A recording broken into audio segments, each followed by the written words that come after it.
Hey guys, in this one we are going to talk about how to make your beats more interesting.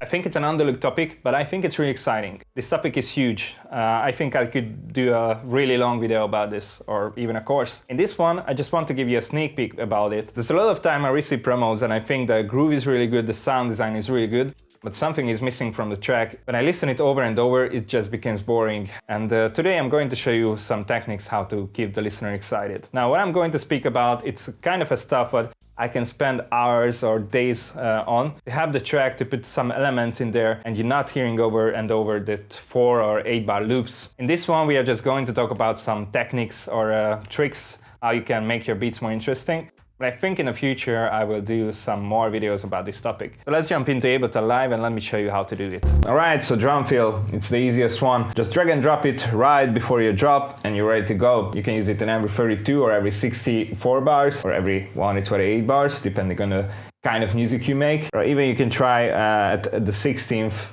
bars. I think it's too many. But you can try it. Here's my track, back to the basics. Drum fills let the listener know that it's something about to happen, like a bass line come in, lead instrument come in, vocal comes in. But you can also use it just to keep the beat interesting. Like here, this is the drum fill we are working with. And here it just helps to make the beat more interesting.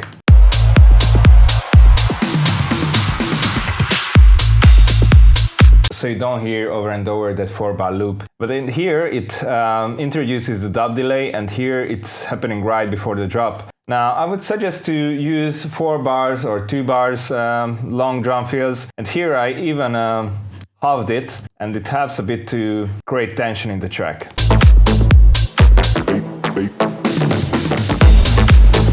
Same drum fill, but it sounds a bit different. Alright, I think that's enough for drum fills, and let's go to the next one. Alright, I got the next project open up. It's brand new, my track with Visage Music. Before we go into the next step, I want to show that we have 2 drum fills in this track. This one.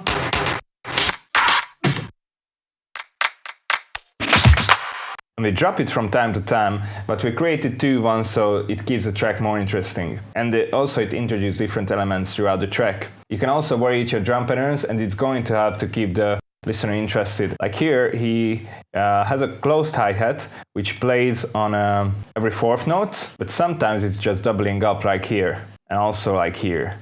And what I try to do with the rides, sometimes I try to follow this pattern, but I also did something like reverse it. So when you listen to this track, it's unexpected.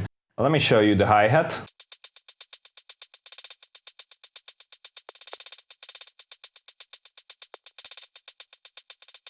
Also the rides.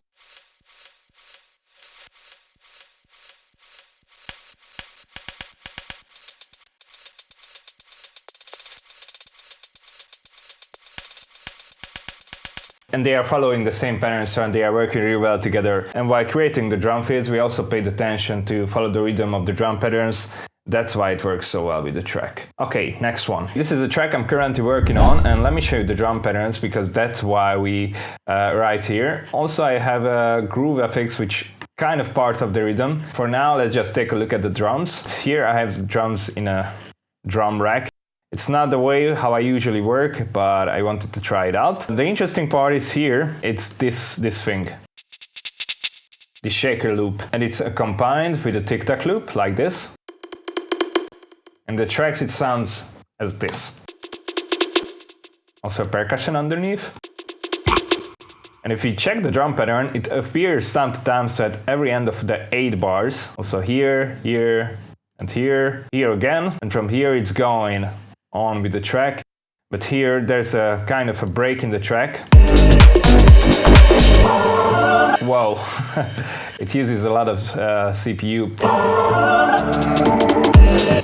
It's kind of a drum fill. This helps us to bring the track back easier. That's about variation. Also, what I want to show you, what I did with the kick. Most of electronic dance music has these 4x4 bars kicks, and I wanted to change it up a bit.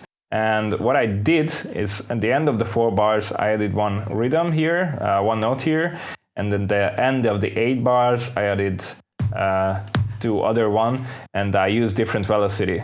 Pay attention to the end of the 4th bar and then the end of the 8th bar.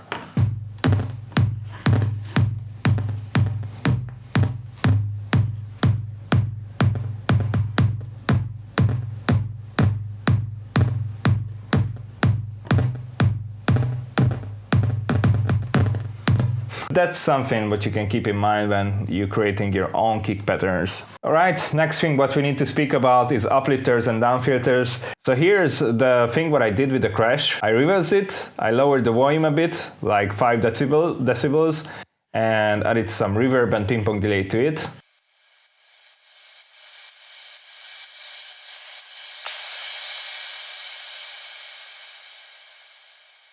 So this really nice to introduce the crash cymbal and its great tension, meanwhile you play the track underneath it. That's what I did, and I also did the same. Here I have an effects section with the exhaust effect. I reversed it, and I just took the beginning of it and put it before it, and it does the same job.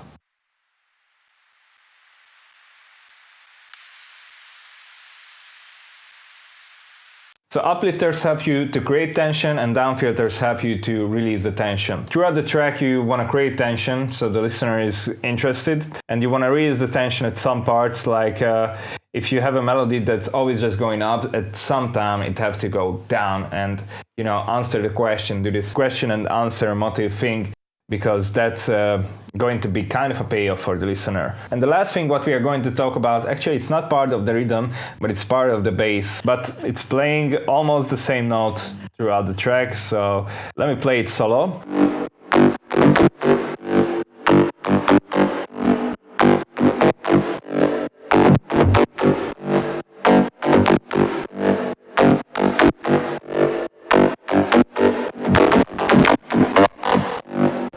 There's some automation going on, like mod wheel automation on silent, yeah, and that's the only automation going on, but it makes the track really interesting. And also filter automation, but I guess it's not here, but somewhere in the breakdown. Yeah, anyway, that's not important. Use this automation to open the filters up, that's a good thing.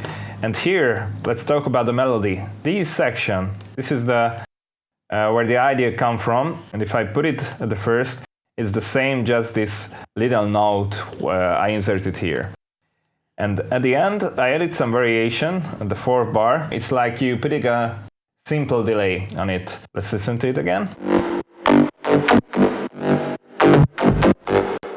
You see what it does, and also with lower velocity. So just fill up the gaps and keep the things exciting. And here the same thing is going on. This, I think it's the same. And only the last bar, it's something different. And here it plays really fast. And this G is going up 1 octave higher.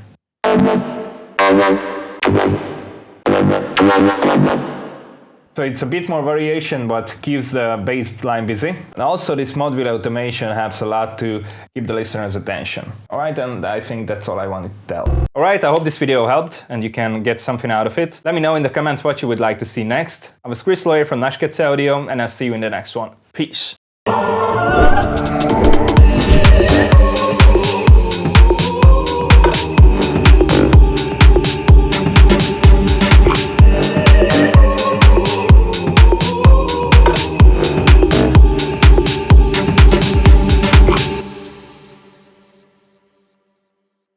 And if you're in need in mixing and mastering services, go check out nashcatsunderground.com. We are here to help you.